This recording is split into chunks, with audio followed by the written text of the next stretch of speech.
Hey everybody, we're checking out this sink caddy sponge holder made by Trusthere, another kitchen gadget. This one comes in black and in stainless steel, and this one we're going to be looking at the black one.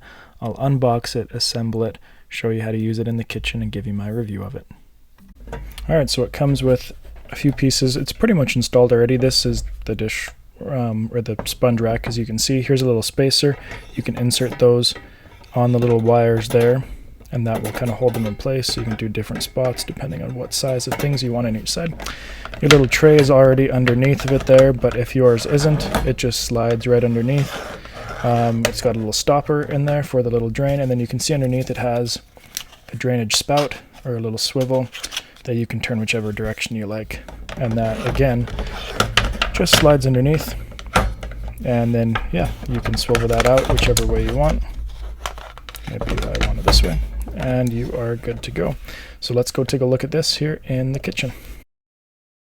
Here we are in the kitchen. I'm just going to set this right beside my sink. It'll fit a little bit differently depending on your sink, so you're going to need to use that swivel underneath to adjust where you want that water to go. Make sure you pull the plug out of it, otherwise water won't drain out of it as well.